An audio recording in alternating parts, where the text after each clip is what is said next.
전화가 왔습니다. 네, 안녕하세요. 저는 대부 법인을 가지고 있는 부동산 금융 투자 회사인데요. 네, 안녕하세요. 네, 안녕하세요. 네네. 지금 12월 달에 매각되는 어떤 네. 다가구 주택에 대해서 네. 채권에 좀 관심이 있습니다. 네네. 차주가 네. 최 씨고요. 네네. 네, 혹시 이 부실 채권 1순위 근저당권 채권 매각하시나요?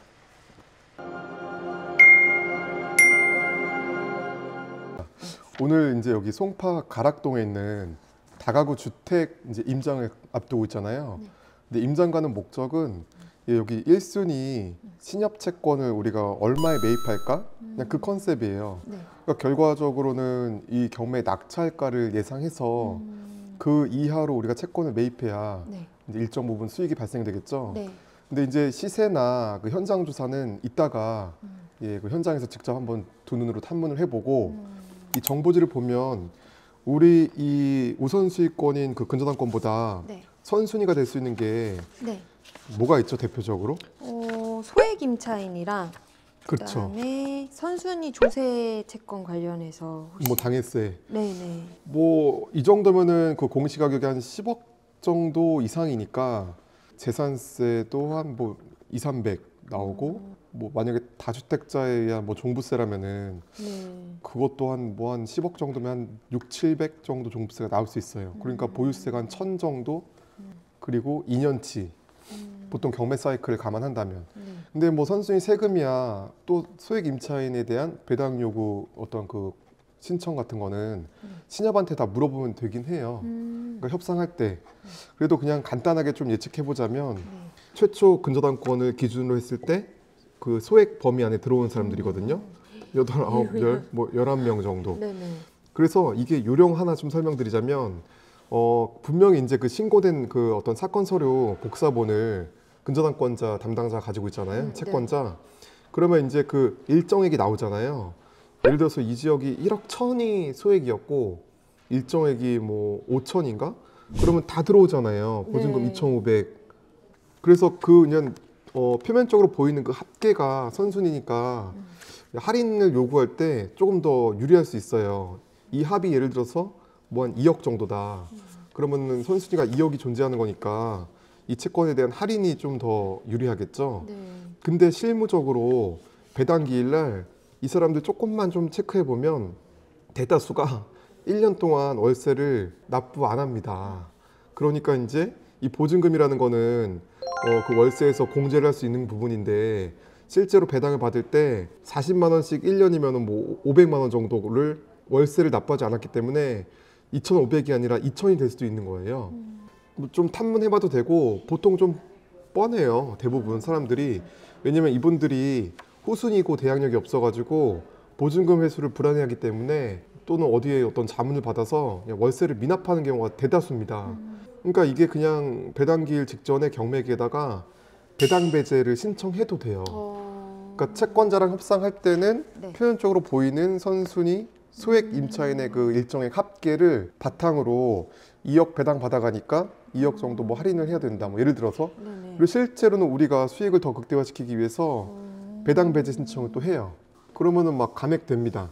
그러니까 이 사람들이 이제 단순히 전세 세입자가 아니고 월세 세입자니까 네. 우리가 좀 더 배당 기일을 날 전략적으로 할 수 있는 부분 하나 그냥 더 설명드리는 건데 이게 다가구 주택이라기보다는 다중주택이더라고요. 네. 다중주택. 네. 다중주택이랑 다가구 주택의 차이점 아세요? 아실 것 같은데 이제 어느 정도면은. 주방 시설. 그쵸? 네. 공동 취사시설이 구성이 돼야 되고 개별 취사시설이 있으면 안 됩니다. 그러니까 쉽게 생각하면은 다중주택은 그냥 하숙집 같은 거 떠올리시면 돼요.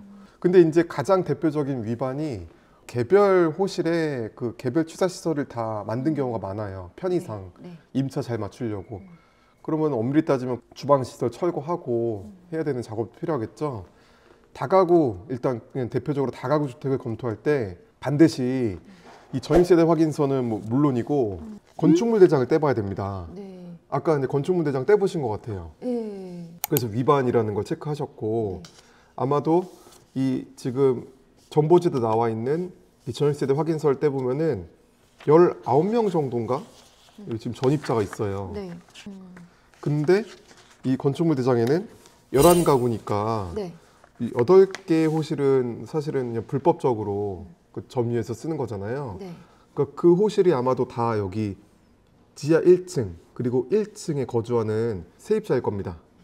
네, 그리고 뭐 위반인 사항은 여기 구체적으로 나오죠. 네. 4층은 공동취사장인데 그 공동취사장을 그냥 또 어떤 점유의 공간으로서 한 개 호실을 뭐 줬다, 2개 호실을 줬다. 분명히 있다가 만약에 들어갈 수 있어서 올라가 본다면은 공동취사장이니까 누구나 출입할 수 있는 개방적인 공간이어야 되는데 현관문 있고 예, 어떤 그 잠금 도어락에 의해서 어떤 임차인이 거주할 겁니다. 갈 수 있으면 한번 들어가 보고 또 확인도 해볼게요. 네. 그러면 어떻게 이동해 볼까요? 네. 네, 가시죠.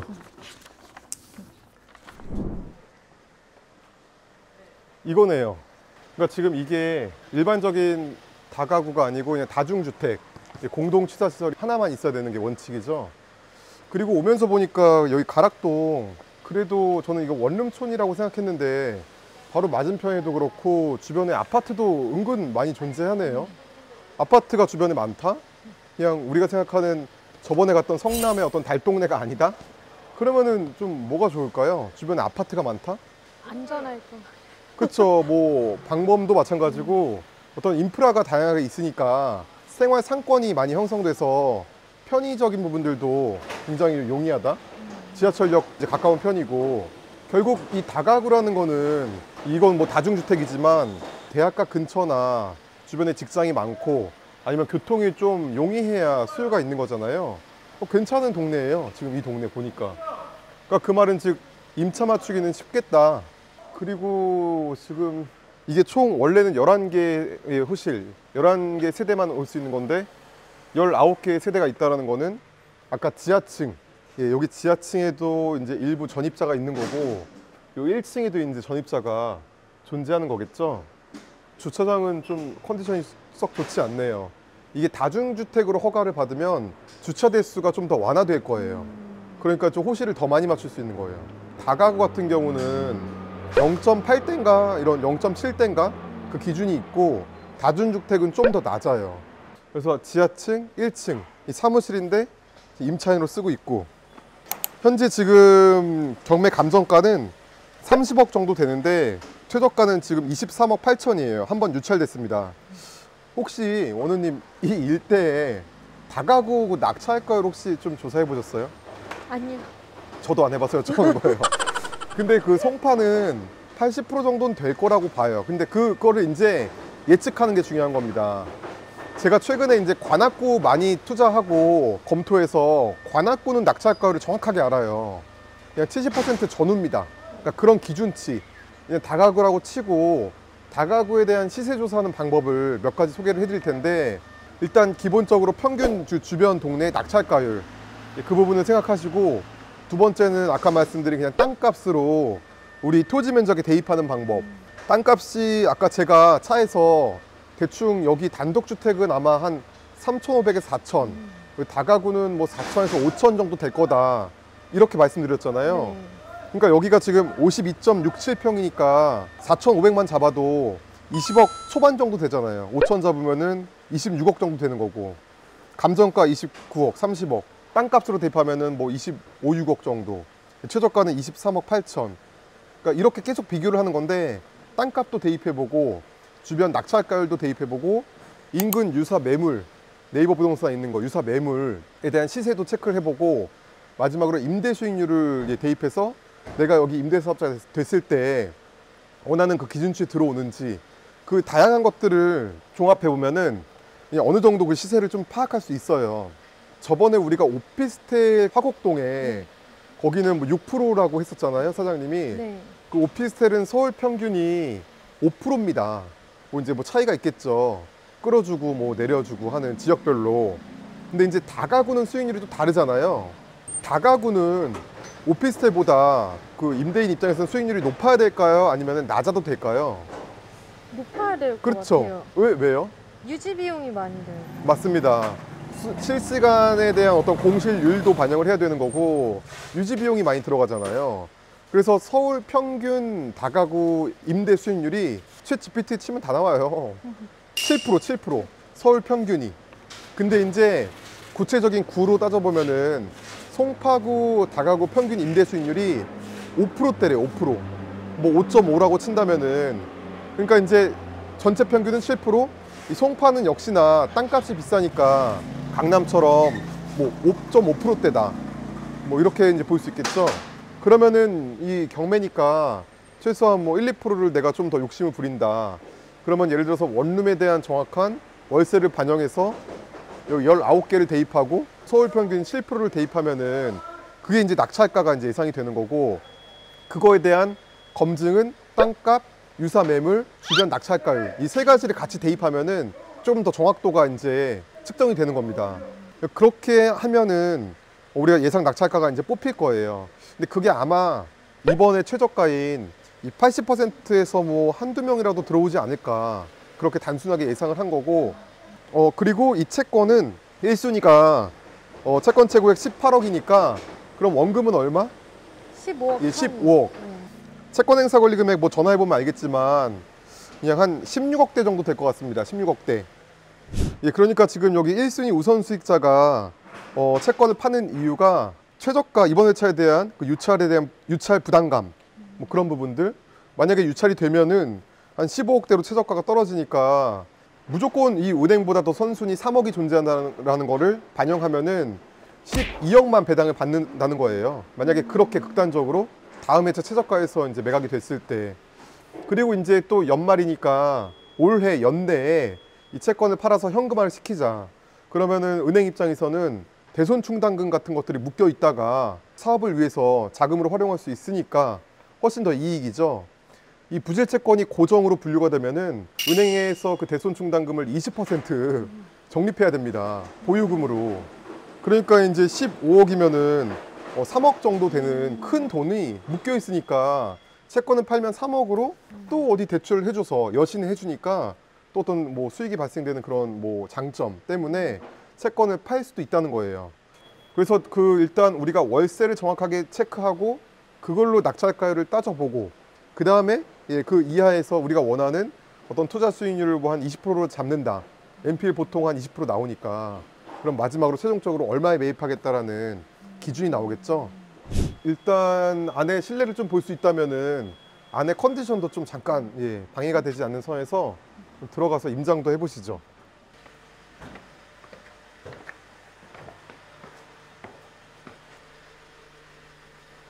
여기 보세요. 네, 잘 찾아야 됩니다. 짜잔. 예. 여기가 지금 원래 사무실인 거잖아요. 이거 사무실이에요, 원래. 그 지하도 한번 볼까요? 지하는 누수 같은 게 외부에서 침입할 수 있으니까 그 침수 같은 거 진짜 조심하셔야 되고, 막 장마철에 막 물 여기까지 고여 있는 거 옛날에 한번 봤죠, 김PD님도.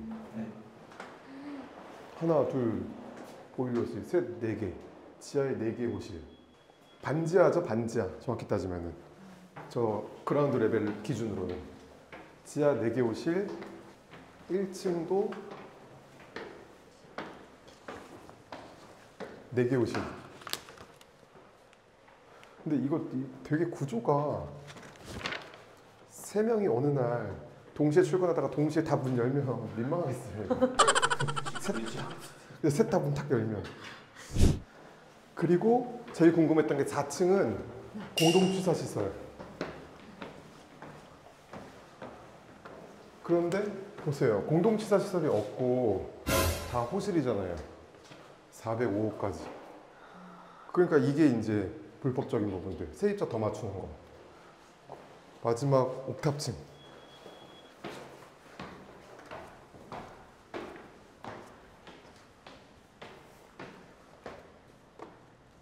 네, 롯데타워 뷰는 끝내주네요. 와, 진짜 잘 보여요. 여기서 보면은 밑에서부터 끝까지 와. 멋있는데요? 그래서 건물은 전반적으로 그냥 깨끗한 편이다. 그리고 어느 부분들이 지금 불법 개조했는지 직접 층을 비교해 보면서 확인할 수 있었습니다. 이제는 정확한 월세만 체크해서 우리가 한번 채권 매입가를 계단 올라와가지고 그새 또 숨차다고 네. 예, 부동산 가서 정확한 월세를 체크하고 이제 채권 매입 금액을 한번 예상해 보시죠. 다시 내려가시죠. 네. 건물 전반적으로 뭐 컨디션은 괜찮지만 엘리베이터가 또 없다는 게 좀 눈에 들어와서 이제 그 어떤 선호도에 따라서 다르겠지만 뭐 그래도 여기 송파 가락동이면은 임차는 엘리베이터가 없어도 그렇게 뭐 단점이라고까지는 생각은 안 듭니다.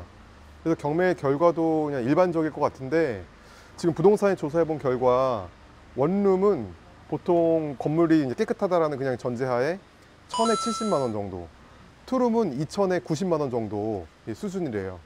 뭐 물론 반지하도 있고 불법 용도 변경한 어떤 호실도 있지만 기본적으로 1000에 70이라고 다 대입해 보면은 그러면 19개 호실로 만든 거잖아요, 현장에서는. 그럼 월 1330만 원 이렇게 나오죠.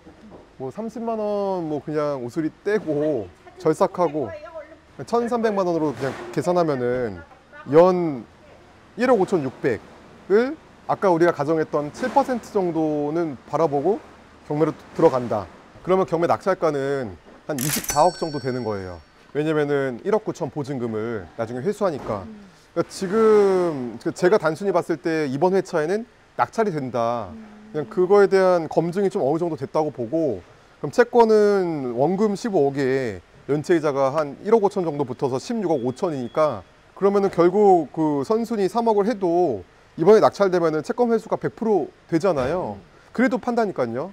이 다가구는 한 5%에서 10% 정도는 할인을 해주는 경우도 있고, 보수적인 어떤 금융회사들은 원금에 이제 매각하는 경우도 있는데, 일단 여기서 핵심은 이 채권에 대해서는 100% 회수가 되니까 내가 원하는 만큼만 수익률을 잡아서 할인하면 됩니다. 그러면 사실 지금 15억 원금의 채권을 사면은 1억 5천 할인이니까 뭐 10% 정도 되는 거고, 다음 달에 매각이니까 투자 기간은 한 4개월 정도밖에 안 돼요. 왜냐면 다음 달에 매각된다는 전제하에 낙찰되면은 약 70일 뒤에 배당이거든요. 그러니까 한 3달에서 4달 사이 그 투자 기간, 그 기간 동안 수익률이 3개월에 10%, 연수익률이면은 뭐 40% 이렇게 이제 계산이 되고, 조금 더 내가 공격적으로 원금에서 뭐 5%라도 할인을 한다. 그럼 15억에 5%면은 7,500을 할인하는 거잖아요. 그럼 14억 2,500에 사면은 그러면 약 한 2억 2,500 정도 할인이 되니까 그럼 수익률이 뭐 한 15% 좀 더 넘어가겠죠. 그렇게 이제 내가 원하는 그 수익률을 맞춰서 역으로 이제 그 매입가를 제한하면 됩니다. 다만 제가 봤을 때는 투자 기간이 짧아서 그냥 원금만 주고 채권을 사도 좀 괜찮지 않을까. 예, 여기서 이제 좀 더 구체적으로 채권을 살 때는 이제 근질권 대출을 75% 받을 수 있으니까 15억에 내가 채권을 산다. 그러면은 그래도 자기 자본이 한 4억 정도는 있어야 여유 있게 부대 비용 같은 게 다 이제 소화를 시킬 수가 있는 거고요. 예, 이렇게 결국 이 다가구도 내가 정확한 어떤 낙찰 예상가를 먼저 체크한 다음에 그 이하에서 내가 원하는 그 수익률을 반영해서 역으로 그냥 매입가를 제한하면 됩니다.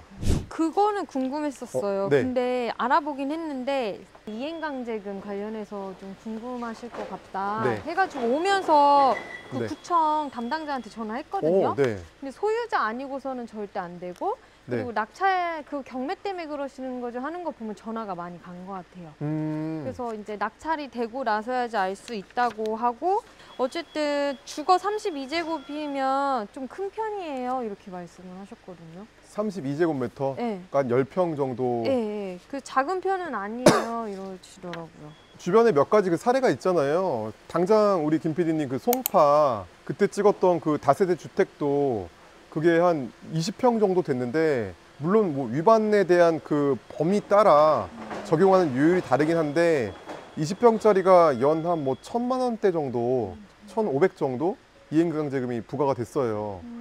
그럼 그 절반이라고 쳐도 최소 500에서 한 700 정도 나올 수도 있겠다. 아, 네네.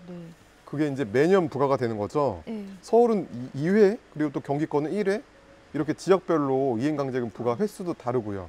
그래도 사실은 그 이행강제금을 내도 불법적인 그 8개 호실의 월세가 월 560만 원씩 더 발생되니까 그건 뭐 한 달만 이행강제금 내고 또 하면 되는 거 아니겠습니까? 저는 그렇게 안 하지만 많은 분들이 이제 그렇게 한다는 거예요. 그걸 그냥 감수하고 그냥 더 하는 거죠. 큰 이익을 위해서. 네, 그러면 오늘 영상은 네, 여기서 마치겠습니다. 네, 여러분들도 검토하시길 바라겠습니다. 수고하셨습니다. 이따가 제가 네. 사무실 가서 한번 협상해보고 아. 카톡으로 파는지 안 파는지만 한번 알려드릴게요. 네, 네. 아니 지금 한번 해볼까요? 지금? 오. 지금 여기서? 네, 저는 그 같습니다. 네, 안녕하세요. 저는 그 대부 법인을 가지고 있는 부동산 금융 투자 회사인데요. 네, 안녕하세요. 네, 안녕하세요. 지금 12월 달에 매각되는 어떤 다가구 주택에 대해서 채권에 좀 관심이 있습니다. 네네. 차주가 네. 최 씨고요. 네네. 네, 혹시 이 부실 채권 1순위 근저당권 채권 매각하시나요? 매각이 끝났습니다. 채권이 매각됐습니까? 네네. 아쉽네요. 네, 잘 알겠습니다. 감사합니다. 네.